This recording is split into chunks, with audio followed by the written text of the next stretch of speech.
I was 29 when I finally understood that I wasn't a son to my parents. I was a business plan.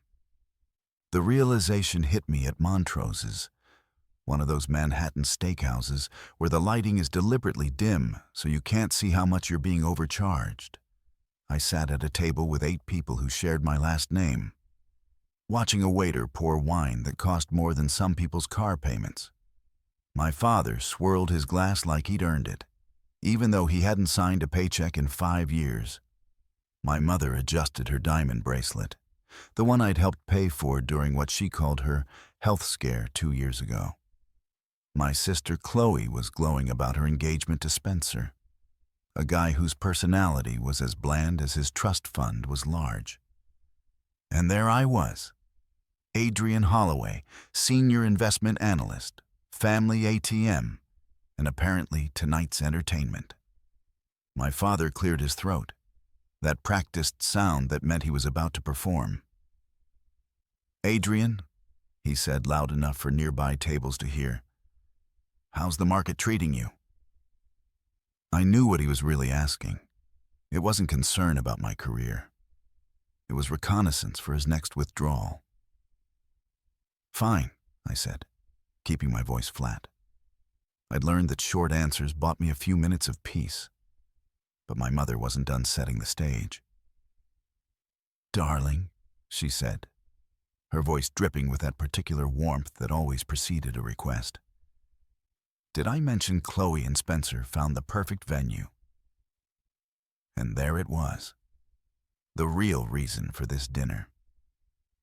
Chloe leaned forward, her engagement ring catching the light like a spotlight.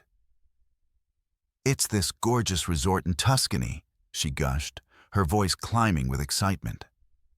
"16th century villa, vineyard views, private chef. It's absolutely perfect." Spencer nodded along like a bobblehead, adding nothing because he'd never had to work for anything in his life. My brother Julian and his wife Maya exchanged one of those looks that couples share when they're watching a train wreck in slow motion. Julian had always been the escape artist of the family, the one who became a teacher and slipped through their grasp by being too poor to exploit.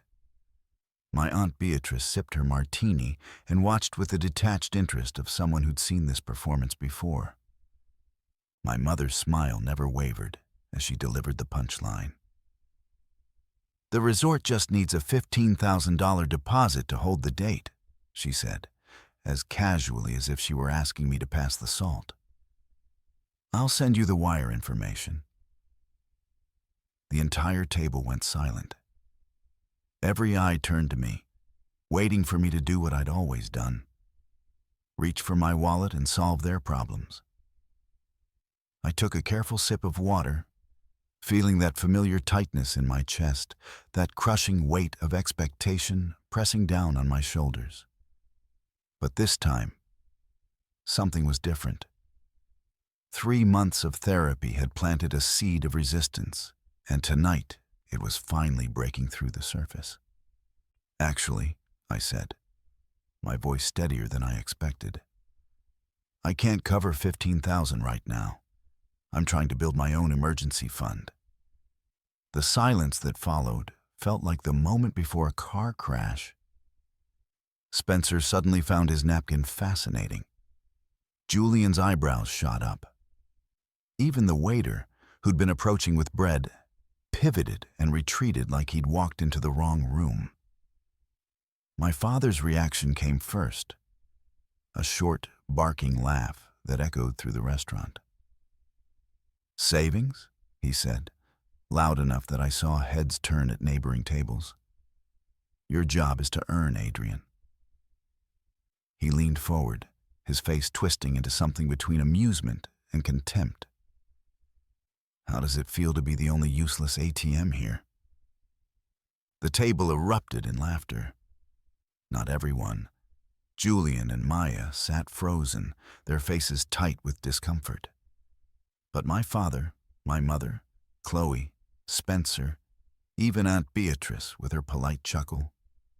They laughed like he'd delivered the punchline of the year instead of a verbal knife to my chest.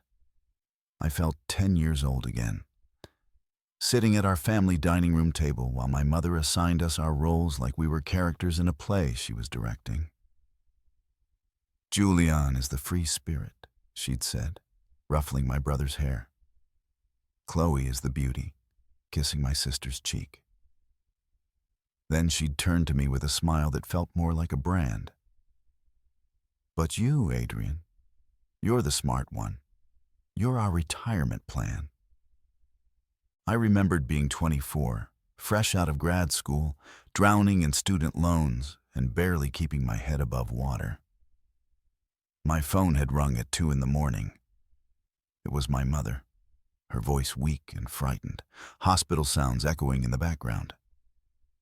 "Adrian," she'd whispered, "the doctors say the stress is killing me. If we lose this house..." She'd paused, letting the implication hang in the air like smoke. "My life is in your hands." That night, I'd agreed to cover their mortgage. Temporarily, they said, just until things stabilized. That was 5 years ago. 5 years of $4,000 monthly payments.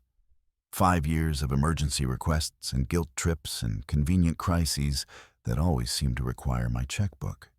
The laughter at the table continued, but I wasn't hearing it anymore.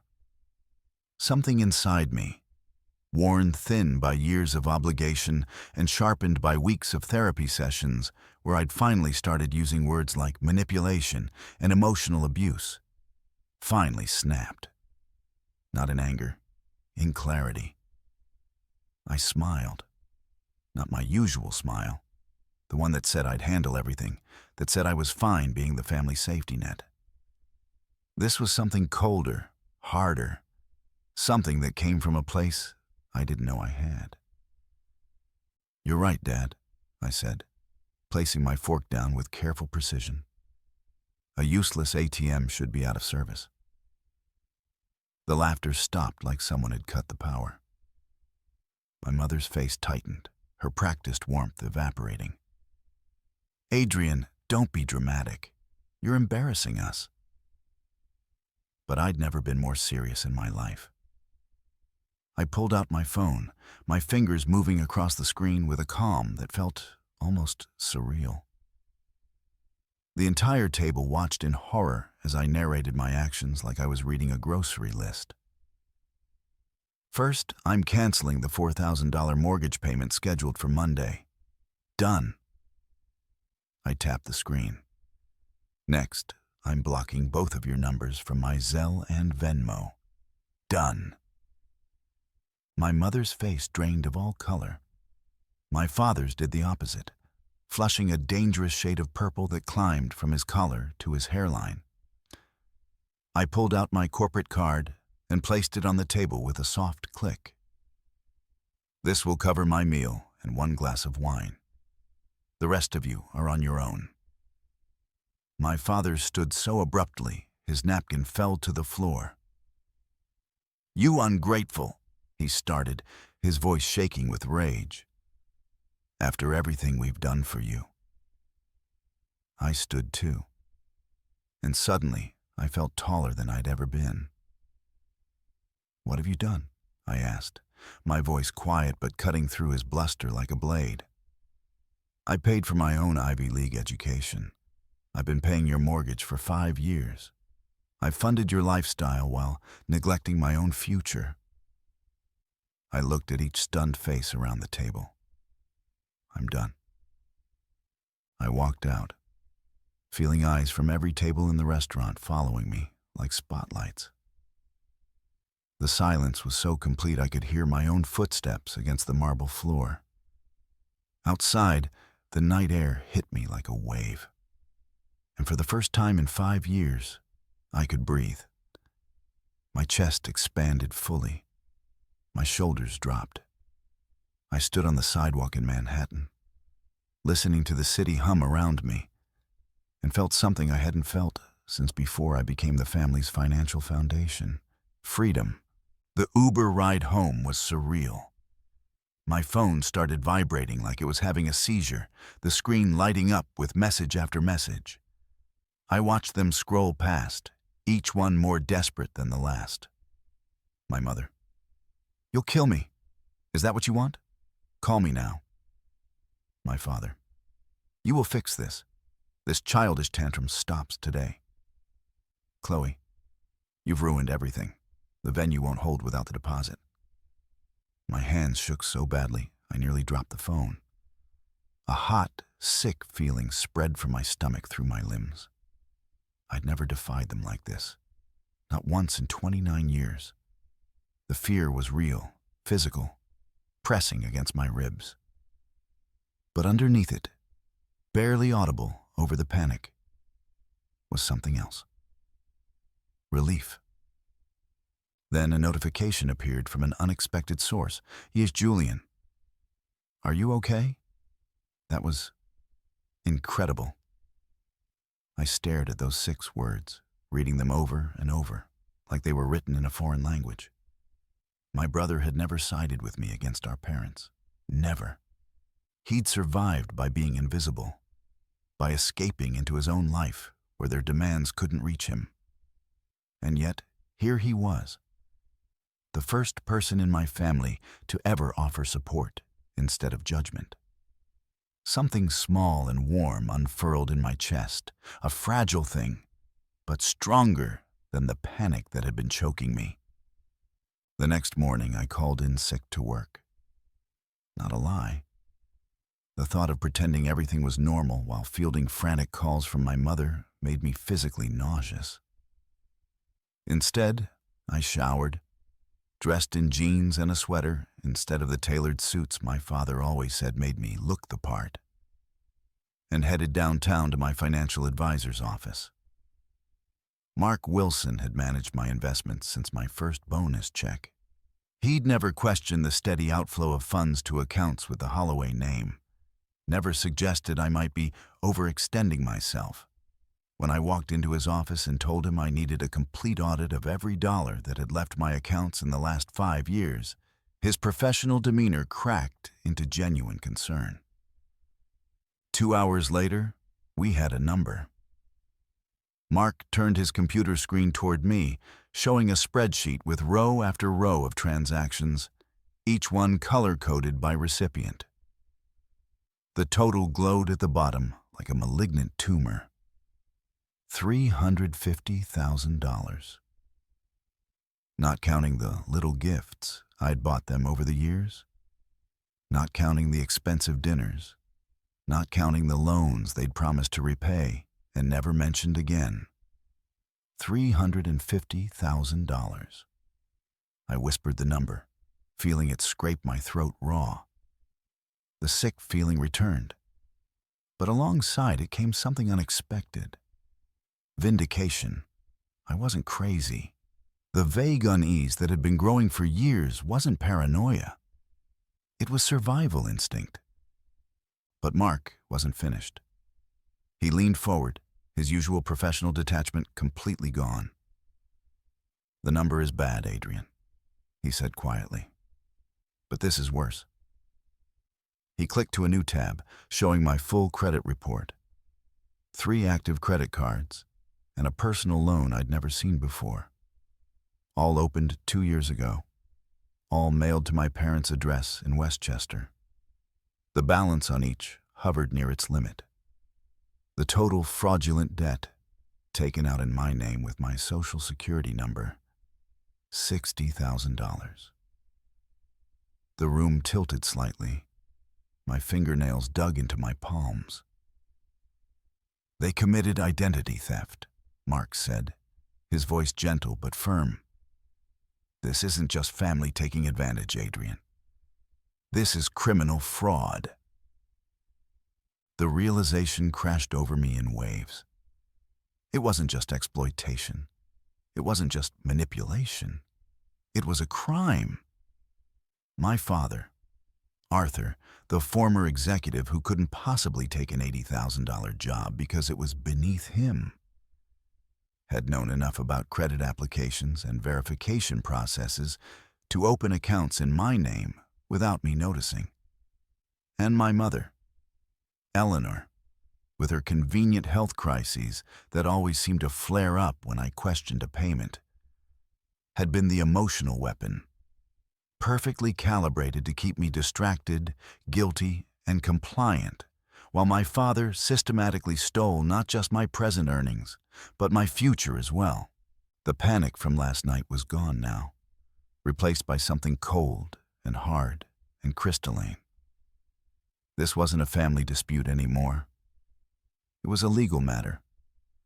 I pulled out my phone and called my therapist, Dr. Lillian Fisher, the woman who'd first used the word abuse to describe my family's behavior 3 months ago.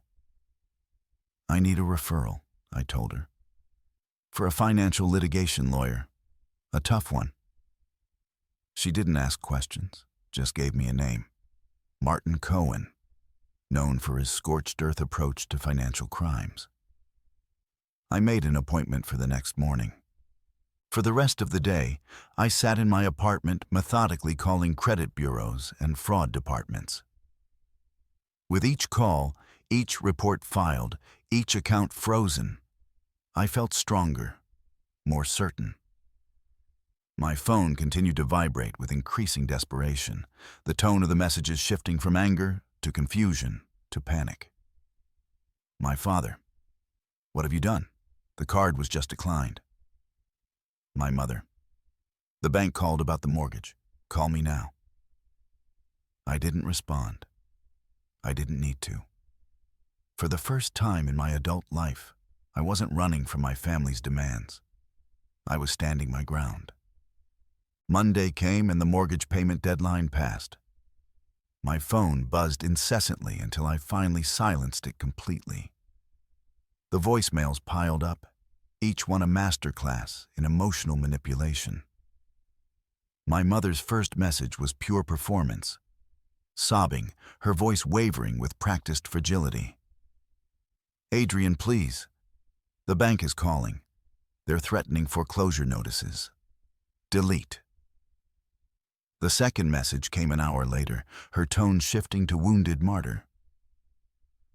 After all the sacrifices I made for you, carrying you for 9 months, choosing your schools, giving up my career, this is how you repay that? Delete. By afternoon, the messages had turned dark. You're tearing this family apart. Your father can't sleep. I can't eat. Is that what you want? To destroy us? I set my phone down, surprised by my own calm. In the past, these messages would have sent me spiraling into guilt and panic, reaching for my laptop to make a transfer just to stop the emotional assault. Now they sounded like what they were. The desperate flailing of people who'd lost their grip on their favorite puppet. That evening, my apartment buzzer sounded. I checked the security feed on my phone, expecting a food delivery. Instead, I saw my father's face, contorted with rage as he jabbed the button again and again. I watched, transfixed, as Arthur screamed at Hector, my doorman, his suit jacket rumpled, his silver hair standing on end. I need to see my daughter. Now! This is a family emergency. Hector remained impassive, his arms crossed. Sir, if Miss Vance wanted to see you, she would have authorized your entry. My father's face flushed darker. Do you know who I am? I'm paying for this building. My money bought this place. I watched Hector's expression shift from polite to cold. Sir, I need you to leave the premises immediately, or I will call the police.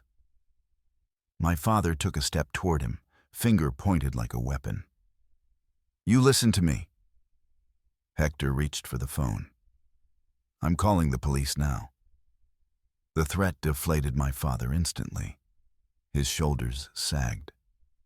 He ran a hand through his disheveled hair, suddenly remembering he was Arthur Holloway, respected community member, not some common criminal threatening service workers. He left without another word. 20 minutes later, a folded piece of paper slid under my door. I picked it up, recognizing my father's aggressive handwriting, the pen having nearly torn through the paper in places. 4 words, underlined 3 times.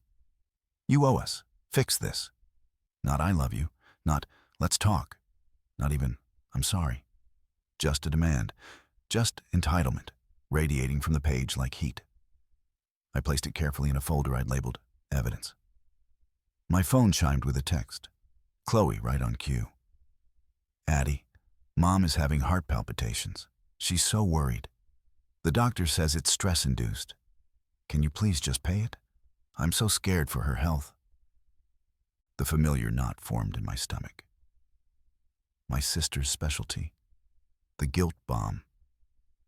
3 months ago, this message would have sent me running for my laptop, apologizing for causing such distress while typing in wire transfer information. Instead, I remembered the $60,000 in fraudulent debt, the credit cards opened in my name, the loans I never saw. I felt nothing but disgust at the coordinated attack. I texted back a single word. No. Then I blocked her number too. Wednesday morning, I sat in Dr. Fisher's office, recounting the events of the past few days. I expected to cry. I'd always cried in this room talking about my family. But today there were no tears, just cold, hard anger. They stole from me, I said, my voice steady. They manipulated me, and now they're trying to use the same tactics to force me back in line. Dr. Fisher nodded, setting down her tea. What's different this time? I see it now, I said. All of it. The patterns, the manipulation, the lies. She smiled, not with joy, but with recognition. You weren't a victim, Adrian. You were a survivor of a long-term emotional siege. Now you're a strategist. The word felt right, like armor. So, what does a strategist do next? I asked. She prepares her battlefield, Dr. Fisher replied. Thursday morning, I met Martin Cohen in his office. It was nothing like the plush, wood-paneled spaces I'd imagined. Stark, utilitarian, packed with files. His handshake was firm, his gaze direct. Let me understand, he said, reviewing my financial advisor's notes. Your parents have been systematically draining your accounts for 5 years to the tune of $350,000. And now we've discovered $60,000 in fraudulent debt taken out in your name. I nodded to both. He removed his glasses, polishing them slowly. Miss Vance, I've been practicing law for 27 years. I've seen a lot of financial abuse cases. He put his glasses back on, his eyes magnified and serious. This is our leverage. This is everything. For the next week, I became an archaeologist of my own exploitation. I dug through 5 years of financial records. I got sworn affidavits from Mark, documenting the steady drain on my accounts. I pulled every bank statement, highlighting the transfers. 4,000 here, 15,000 there, death by 1,000 cuts. I saved the voicemails. I printed the texts from Chloe. I screenshot the security footage of my father threatening Hector. Each piece of evidence made me stronger. Each record stripped away another layer of guilt. By the following Wednesday, I had a file 3 inches thick, documenting 5 years of systematic financial and emotional abuse, culminating in felony identity theft. I sat in Martin's office, my hands steady as I dialed my parents' number on speakerphone. The call was being recorded, with Martin sitting silently across from me. My mother answered on the first ring. Adrian. Oh, thank God. Mom, Dad, I interrupted, my voice cool and professional. I've reviewed my finances. I'm willing to have one meeting to discuss this. The relief in Eleanor's voice was palpable. Oh, thank goodness, Addie. We knew you'd do the right thing. Your father found a lovely Italian restaurant. It won't be at a restaurant, I said. It will be at my lawyer's office, tomorrow, 10 a.m., be there. I hung up before she could respond. Martin nodded once. Well done. The power has shifted. They know they've lost control. The next morning, Martin and I sat in a sterile conference room. The clock on the wall read 9:57. My case file sat between us, neatly labeled and organized. At precisely 10, his assistant opened the door. Arthur and Eleanor walked in looking annoyed and entitled. My mother wore her pearl necklace, her armor for difficult social situations. My father's suit was freshly pressed, his posture rigid with indignation. They sat down across from us, clearly expecting to browbeat their daughter back into submission. They had no idea what was waiting for them. All right, Adrian, my father began, his voice carrying that familiar note of authority that once made me shrink. This little tantrum has gone on long enough. We're willing to accept your apology and— Mr. and Mrs. Holloway, Martin interrupted, his voice cool and professional. This is not a negotiation. We're here to inform you of your options. He slid a file across the table. This is a copy of a police report we have already filed with the NYPD for identity theft. It details $60,000 in fraudulent credit cards and loans opened in your daughter's name. We have the statements, the applications, and the IP logs. I watched their faces transform. My mother's hand froze halfway to the folder, her skin turning the color of chalk, fingers clutching her designer purse like a life preserver. My father's complexion flushed a dangerous shade of purple that climbed from his collar to his hairline. How dare you! He slammed his fist on the table, making the water glasses jump. This is a family matter. You'd send your own parents to jail over a misunderstanding? My mother's eyes filled with tears. Not the delicate, dignified kind she displayed at country club functions, but the messy, desperate kind that smeared her mascara. Adrian, how could you? Her voice broke, her hands reaching across the table. I pulled mine back. After all the sacrifices we made, we just needed a little help. You have so much. It was your obligation. There it was.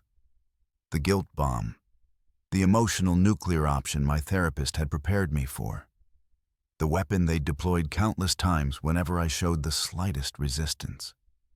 I sat perfectly still, my hands folded in my lap.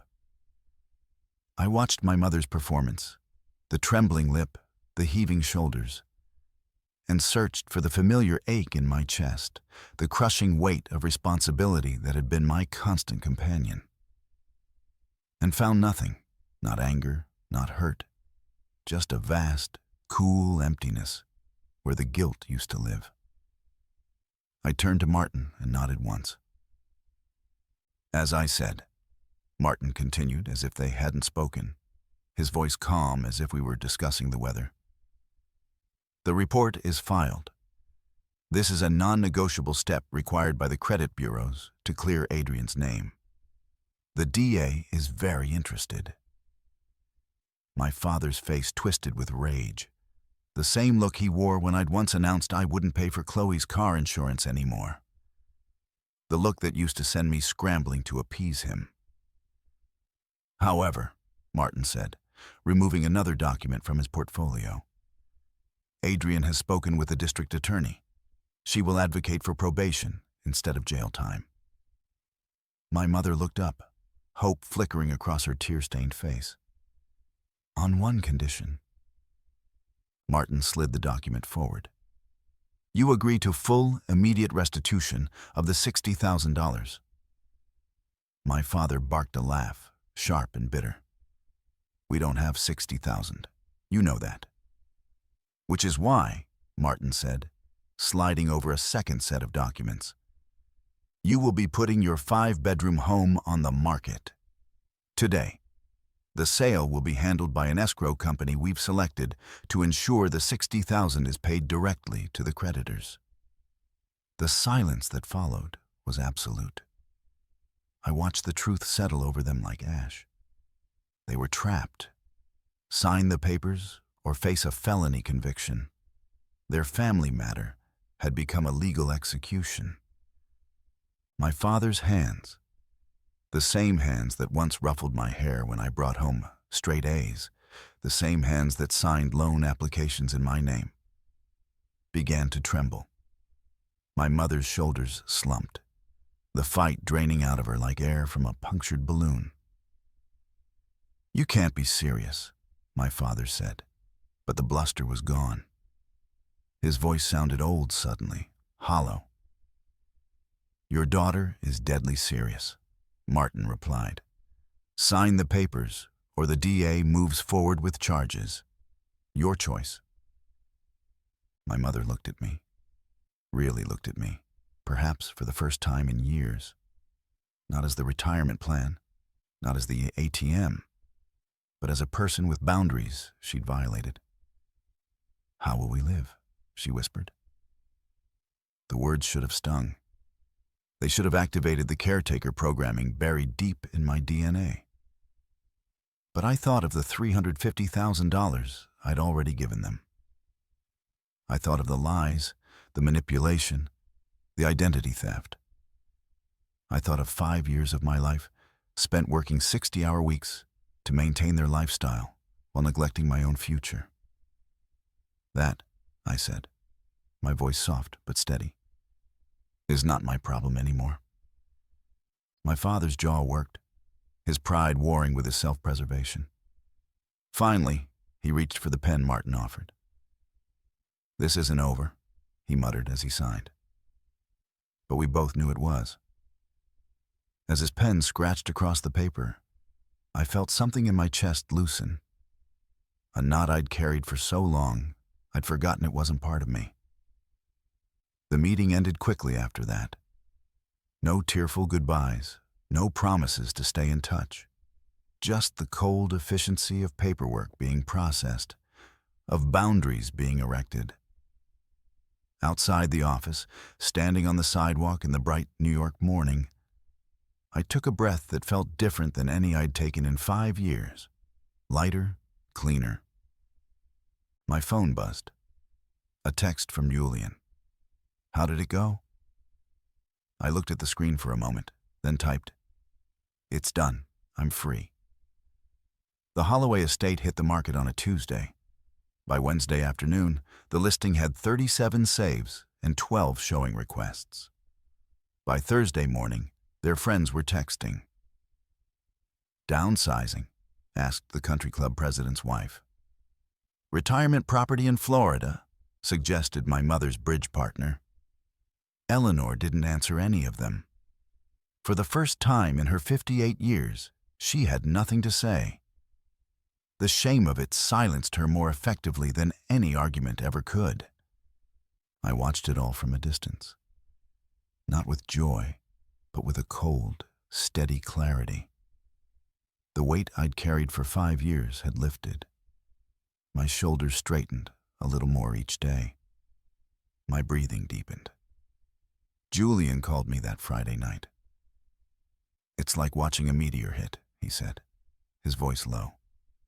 "Mom hasn't left her bedroom in 3 days. Dad just sits in his study drinking scotch." "Are they asking you for money yet?" I asked. The pause told me everything. "They tried," he finally admitted. I said no. I smiled. Good. 2 weeks later, I received an email from the escrow company. The sale was complete. The $60,000 in fraudulent debt had been paid in full. My credit score had already jumped 47 points. Martin called to inform me that Arthur and Eleanor had been forced to rent a 2-bedroom apartment in a building with no doorman, no elevator, and no prestige. The remaining money from the sale after the mortgage payoff and my restitution barely covered their security deposit. They didn't even look at me when they signed the papers, I told Dr. Fisher later that week. Not once. "How did that make you feel?" she asked. "Nothing," I replied. I felt nothing at all. 3 months passed. I cooked more, I slept better, I dated a little, I breathed. Julian and Maya had me over for dinner twice a month, and those evenings felt like what family was supposed to be. Laughter without performance, conversation without calculation. Then on a Tuesday evening, as I was reviewing quarterly projections, my phone rang. Unknown number. I almost ignored it, but something made me answer. Adrian. My father's voice. Smaller, older. It's your dad. I said nothing. We're having trouble with the deposit on the new apartment, he said, a tremor in his voice. I just thought, maybe. 5 years ago, those words would have sent me scrambling for my laptop, ready to transfer whatever sum was needed to maintain the peace. That is not my problem, I said, my voice steady. A long pause. I could hear him breathing. Adrian, please. I ended the call without another word. I felt no guilt, no lingering obligation, just a quiet, certain freedom. I blocked the number without a second thought and turned back to my laptop. The spreadsheet open on my screen had a new title: Condo Down Payments. I was looking at 2 bedrooms with views of Central Park. 18 months later, morning sunlight streams through floor-to-ceiling windows, painting golden rectangles across hardwood floors.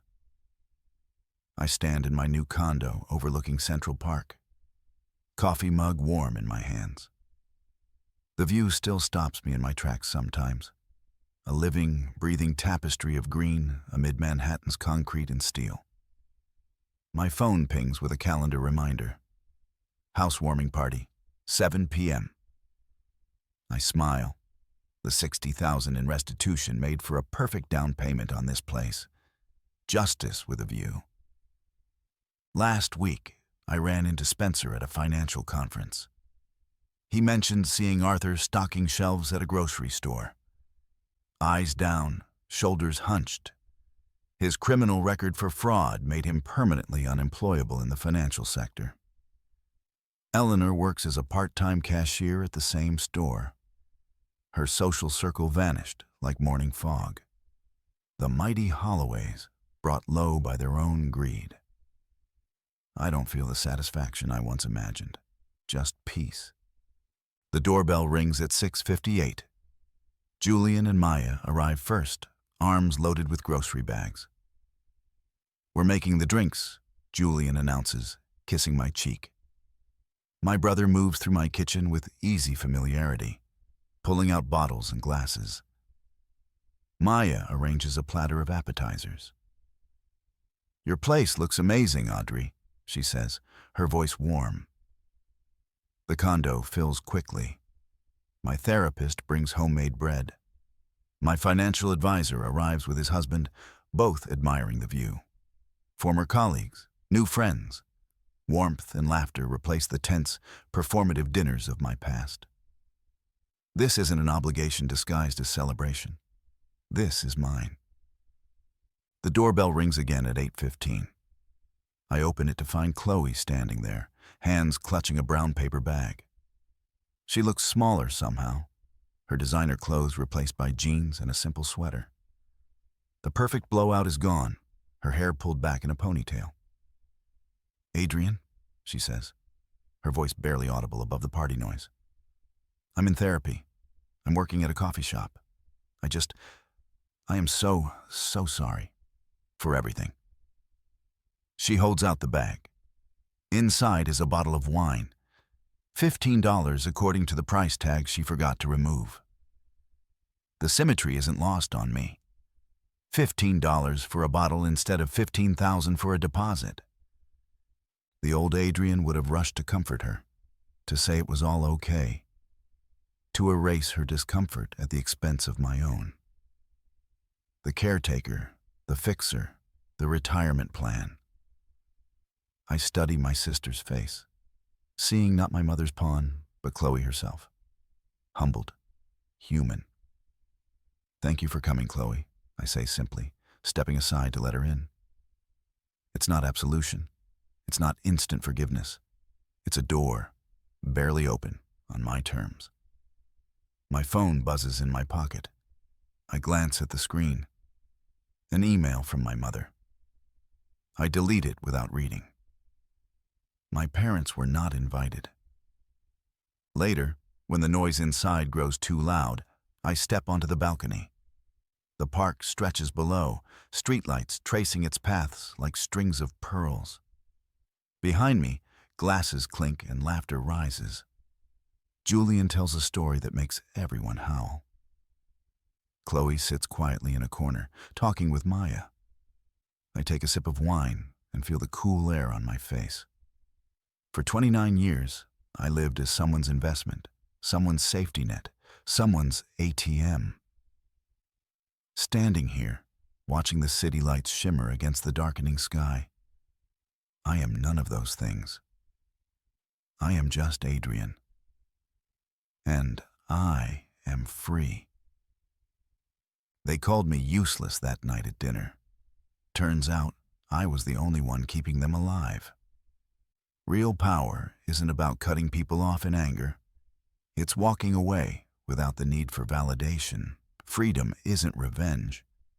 It's silence. It's knowing your worth isn't measured by what you give to people who will never be satisfied. It's choosing yourself after years of choosing everyone else. Our story has come to an end. If you've made it this far, how about subscribing to our channel? It helps us immensely. I've selected 2 other videos for you that I'm sure you'll enjoy. Feel free to click on them. I'll be waiting for you in the next story. See you soon.